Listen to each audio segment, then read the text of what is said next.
E aí, tudo bem? O Empreender de hoje já começou e a gente está dando sequência ao programa da semana passada. Você deve se lembrar que a gente conversou com o seu Manuel Anzai, ele que é um dos comerciantes mais antigos de Votuporanga, e falou um pouquinho dessa história do comércio com Votuporanga, a cidade que comemora agora em 2019 82 anos de história.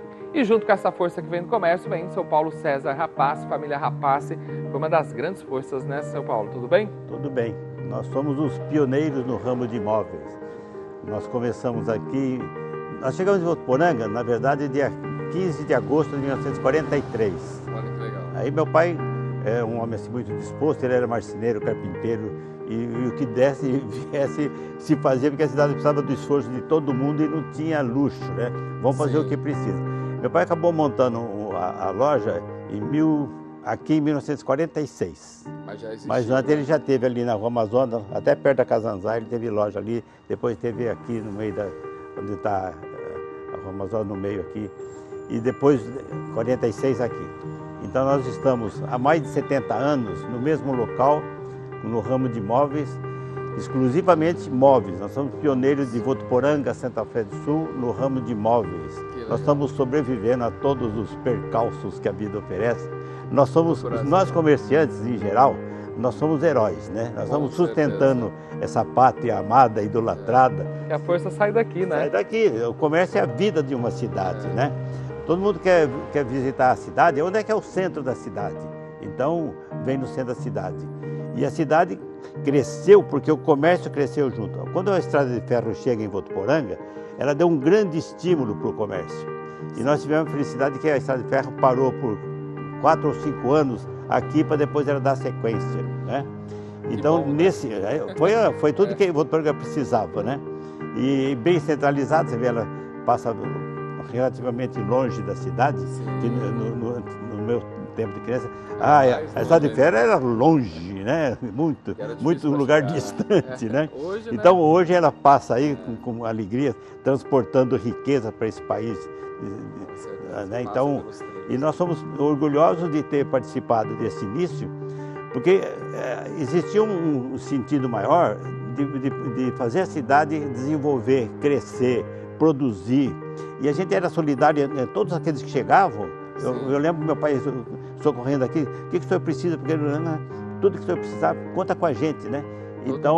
Todo mundo, eu chegava a uma autoridade aí, nós corríamos atrás de arrumar a casa para ele, né? E o professor, que uma ocasião chegou um diretor de escola aí, e ele não achava casa, aí um amigo pegou e disse, não, o senhor mora na minha casa. Eu, não, vem na minha casa.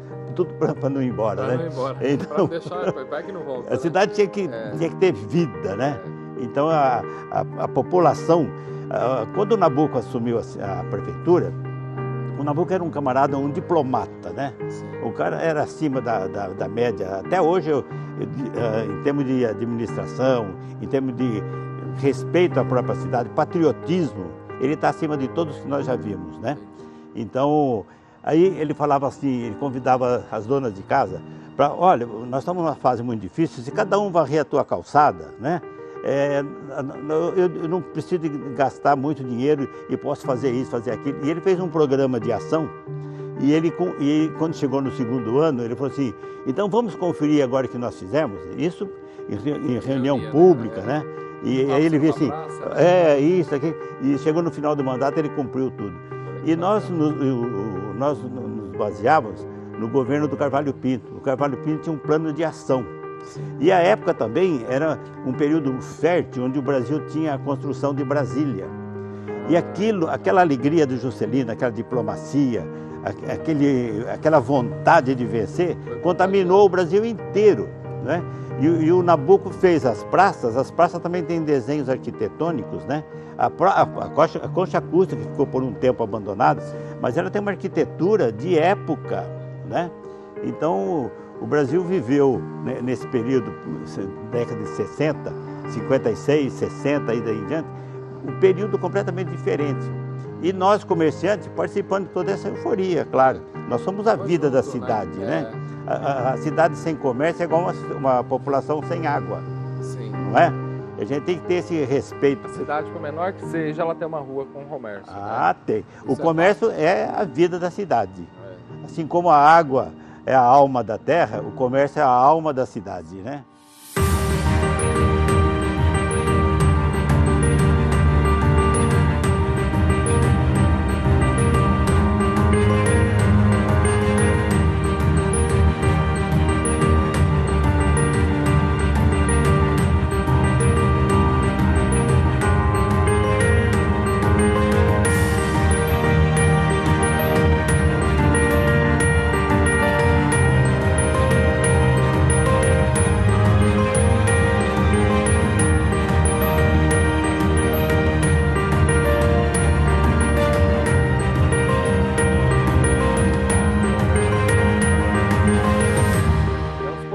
Seu rapaz, o comércio foi crescendo, né? Foi crescendo. Vocês acompanharam. O seu Manuel, por exemplo, foi presidente da Associação Comercial, comentou que o senhor também foi presidente e que muito vocês lutaram para trazer empresa, né? Para cá e para fortalecer e crescer. Você sabe uma coisa interessante nesse período aí? Nós lutávamos junto do governo. Eu peguei um período que o governo era o Maluf e o prefeito era o João Lúcio. Também foi um prefeito excelente a nível de geral, mas eu falo assim, pelo comércio, ele apoiou em tudo. E nós fizemos um levantamento, nós queríamos que abrisse rodovias, asfalto, né, a rodovia, para ligar Magda, para ligar Florial, ligar Inhandeara, ligar Cardoso, né? Então, hoje eu vejo assim, ó, isso aí está tudo realizado, né? Que legal, mas é um trabalho que começou lá em 1978, 80, 84, um trabalho sem falsa modéstia. A Ação Comercial trabalhou para que isso fosse possível, né? Fez história. E nós lutávamos junto com o seu Carbotura, que tem as empresas de ônibus, para que, respeitando o pensamento dele, íamos até o governador. Quando ele vinha aqui, nós trabalhávamos juntos, né? Sim. O seu Nácio Marão era outro companheiro nosso também. Quando o Maluf chegava, ele recebia na propriedade dele, na mansão dele, e falava assim, Paulo, ó, o Maluf está aí, amanhã às 7 horas eu quero que você esteja lá. E nós estávamos sempre lá. Então o comércio tinha uma representatividade muito maior, né? Então você fala o Manuel Anzai, o Nácio Marão, o Oscar Botura, né? O José Raimundo Lorente, né? Então pessoas assim que deram a vida pela cidade, né? Então você fala assim, poxa, isso aqui é um orgulho, né? Ver a cidade hoje com esse ímpeto todo, né? Cresceu mais do que nós imaginávamos no pós-2000, não é? Porque naquela época se concentrava aqui, tinha o seu Manuel lá na ponta, mas muito era aqui, né? Nessa região mesmo, né, seu rapaz? O centro, né? Centro é sempre... Mas a solidariedade, a gente não deixava um cliente sair da cidade por não encontrar determinado produto. Não, vou ligar para o meu amigo aqui. Isso a cidade cresceu. Porque a grande diferença do crescimento da cidade, e nós trabalhamos muito para isso, fazer o custo de vendas. Que a cidade era nascente, então contratamos pessoas de competência para vir fazer. E quando o João Lúcio recebeu o Dr. Oswaldo Palma aqui em Votuporanga, ele veio em função de dar atenção para a indústria que estava em problemas de dificuldade, próprio de uma época mesmo. E no primeiro dia eu falei para o Dr. João Lúcio, João Lúcio, eu quero que o senhor me dê um espaço para falar para o Dr. Oswaldo Palma, que era uma indústria, personalidade, né? E competência, tudo, né? Aí ele chegou, eu estou junto. Doutor João Lúcio, eu estou aqui. Doutor João Lúcio, eu estou aqui, doutor João Lúcio, eu estou aqui. O senhor colou ali, né? Eu dei um de carrapato nele, né? João Lúcio, nós estávamos lá no aeroporto, o senhor não me deu espaço. Eu quero falar com o doutor Oswaldo Palma. E ele estava subindo, doutor Oswaldo, por favor, eu esqueci um. O senhor me dá atenção para esse jovem aqui. Conversa com ele, por favor. Aí, doutor Oswaldo, o comércio não está em crise. Mas eu quero pedir, antes que ele entre em crise, eu quero que o senhor nos dê uma atenção. O que o senhor precisa? Eu queria uma orientação sua sobre o que nós poderíamos fazer para melhorar o nosso comércio, dar vida ao nosso comércio.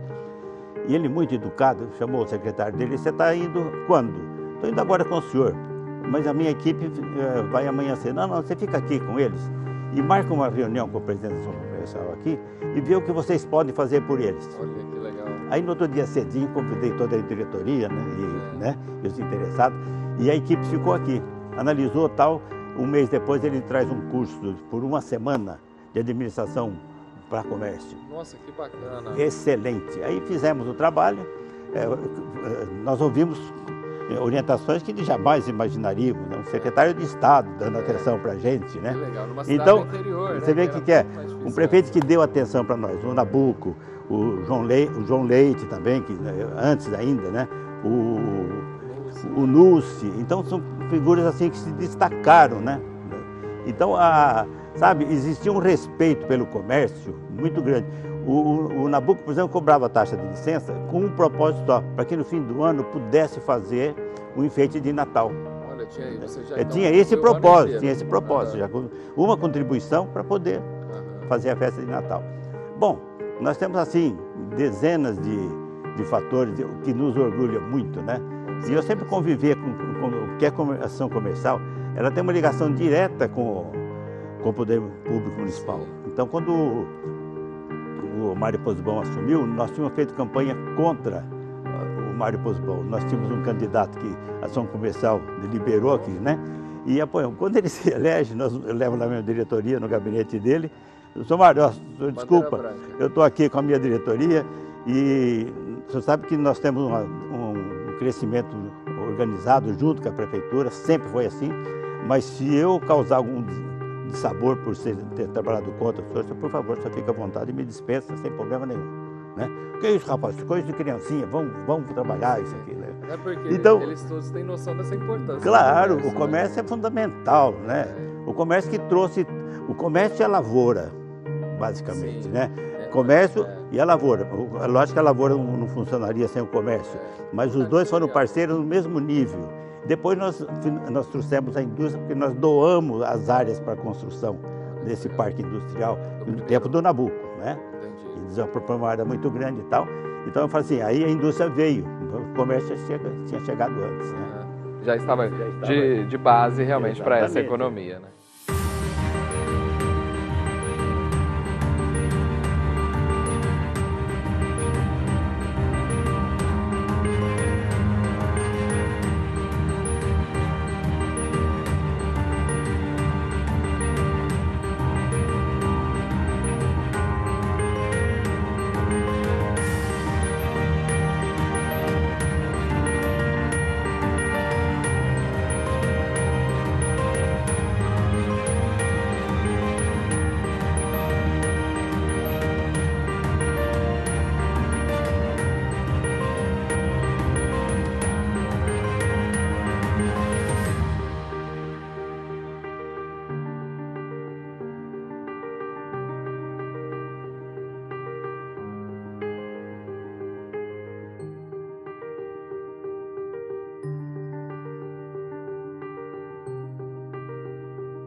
Estamos de volta com o programa Empreender. A gente continua o programa de hoje falando sobre Votuporanga por conta do aniversário, 82 anos, comemorados agora em 2019, mas também sobre a importância do comércio para essa história. O seu Paulo César Rapace faz parte de toda essa história praticamente, né, seu Paulo?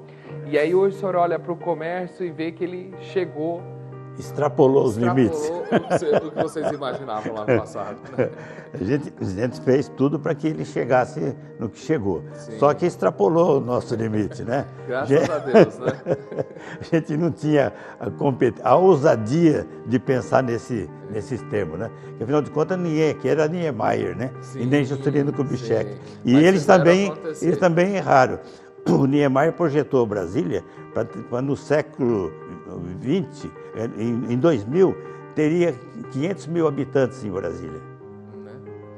Então, ele já não era visionário, né? Não achava que chegaria tanto mais, né? Isso é bem então, mais. Todos nós nos alegramos de ter esse Brasil maravilhoso que nós temos, né? E, no início, eram quantos moradores que frequentavam comércios, em uma média? Aqui em Votuporanga, na fundação, era muito difícil falar, porque... Eram alguns milhares. 2.000 pessoas, 3.000. Quase 100 mil, né? 5.000, né? E porque também muitos vieram para cá como investidores. Então compraram uma área, plantaram e tal para ir embora. Tanto que quando nós fizemos o levantamento aqui para colocar o nome dos fundadores, né? Sim. Nós tínhamos ali coisa de 2.000 pessoas que ninguém dos que estavam na banca não conhecia. Então nós chegamos à conclusão que eram pessoas que vieram aqui como investidores e foram embora. Mas o legal é que mostra que Votuporanga desde o início chamava essa atenção. Exatamente. Né? Então Rio Preto anunciou a fundação da cidade, Tanabi, né? Então o pessoal de Uchoa, Cedral, Taquaritinga, começou tudo a vir para cá. Sim. Então Cedral foi vieram muitos, Catanduva, a família Mastrocola, né? Sim. Que trouxeram grandes benefícios para a nossa cidade, né? Até hoje estão aí bem representados, né? Com certeza. Então, Votuporanga teve o privilégio de ter fundadores, pessoas muito educadas, competentes e com poder econômico, né? Garra, né? E fundaram, fizeram uma cidade com traçado moderno, que até hoje a gente vê. Não só atraíam grandes investidores, mas também Votuporanga se destaca pelas grandes obras, né, que a gente tem até hoje, obras feitas há 70, há 60 anos, que até hoje são referências até em nível de estado, né? Exatamente. Votuporanga é uma cidade privilegiada, eu sempre gosto de dizer isso, Votuporanga é um privilégio, uma cidade que, aqui na fundação da cidade não teve assassinatos, não teve mortes. Que benção. Isso é uma benção que os alemães deixaram a cidade bem traçada, bem orientada, trouxeram famílias para cá, né? E chegou num nível assim que ele fez assim, poxa, é diferente de muitas outras cidades. Toda cidade tem aqueles problemas de grileiros, Votuporanga não teve no início, mas acabou logo. Os juristas vieram e combateram na hora certa, né? E a sequência de prefeitos que nós tivemos, o Nabuco, por exemplo, é um grande exemplo, para mim, um ótimo exemplo. Ele assume o primeiro mandato e ele, com a sociedade ali reunida no gabinete dele, ele diz o seguinte, olha, o meu partido político, ele abriu o gabinete e colocou aqui, meu partido está aqui dentro, está guardado. O meu partido hoje, como prefeito, se chama PV, Partido Votuporanga. Então, esse é o meu partido e nós vamos lutar por Votuporanga, eu não tenho partido nenhum. Então, não tem oposição nenhuma, quero todo mundo junto. Todo mundo junto, comércio, isso. E aí todo mundo fazendo acontecer. E os nossos vereadores, imagina, a nossa Câmara de Vereadores também tinha ilustres advogados, sim, professores, né? Então você vê que a sociedade é muito participativa. E o empreendedorismo sempre fez parte da cidade, né? Exatamente. Até na gestão municipal, a visão empreendedora, com plano, com estratégia, sempre fez parte, né, São Paulo? Muito legal isso. E aí, você falou nisso, o comércio trouxe o Senac e todos os S que vieram depois. E nós agradecemos antecipadamente. Se mantém aqui trazendo muitas oportunidades. Não é? Que era tudo que a gente precisava. Nós ganhamos o apoio, eu estou no governo do João Núcio, e tinha um secretário do Senac de Rio Preto, nós fizemos boa amizade com ele, e ele começou a lutar junto com a gente para trazer o Senac para Votuporanga. E no primeiro lance nós perdemos o Senac para Araçatuba. Mas nós dizíamos que nós tínhamos 50 mil habitantes, nós não tínhamos, né? Aí o Osmar ele falou assim para nós, ó, semana agora eu vou a São Paulo, nós vamos decidir onde é que vai o Senac, né? O próximo Senac. Aí ele volta e falou assim, ó, não deu, viu? Nós perdemos para Araçatuba, mas Araçatuba tem mais de 100 mil habitantes, né? Mas nós criamos aquela fantasia, mas a ideia não foi esquecida, né? E aí, então, hoje já está aí com todos os benefícios, né? Enriquecendo, engrandecendo com as qualidades de aulas que eles dão aí, cursos e mais cursos, né? Então nós atingimos assim, a ação comercial, ela continua fazendo o seu trabalho, né? E muito bem feito.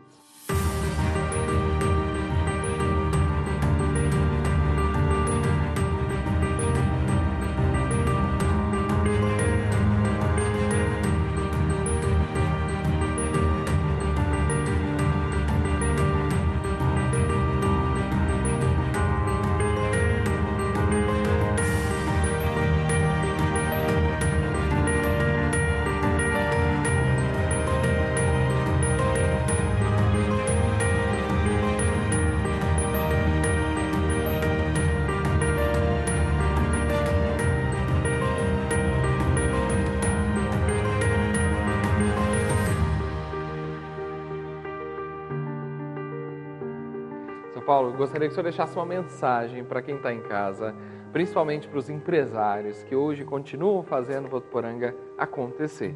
Porque não é na mão de um ou de outro, todo mundo faz acontecer com um pouquinho de cada coisa, né, seu Paulo? Rapaz, a gente precisa estar sempre à frente, sempre com essa vontade e amar a nossa cidade. Exatamente. Nós nunca podemos perder a esperança, né? O comerciante, antes de tudo, ele é um herói. Porque a gente se sustenta, a gente não tem assim muito apoio como nós precisaríamos. A gente está vivendo um momento extremamente difícil, mas nós temos que ter muita confiança em si próprio, ter uma confiança maior nas divindades que nós cultuamos, e saber que nós somos responsáveis por nós mesmos. O comerciante ele nunca pode esperar que o governo vai ajudar. Ele é a razão de manter a sua loja viva, e coragem, e fazer sempre o melhor. Nós temos que ser perfeccionistas, porque todas essas mudanças que nós estamos sentindo aí, há um aprimoramento, né? E há muitas reivindicações e que a gente vê assim, tem que ser para melhor. Porque não é possível esse funil que nós estamos passando, principalmente nesse século, né? As coisas estão se afunilando e muita coisa já está assim num nível que a gente começa assim a ver que, olha, está sendo bem encaminhado, né? Mas o nosso comércio, basicamente, nós somos os responsáveis diretos por tudo. Nós é que temos que ter a coragem de sempre e manter as nossas lojas abertas, bonitas, alegres, felizes e contentes. É isso aí. Muito obrigado, seu Paulo. Gostaria de agradecer por tudo que o senhor fez por Votuporanga e todos aí que têm ajudado a construir nossa cidade. Exatamente. Muito obrigado. Até o próximo programa, gente. Tchau, tchau.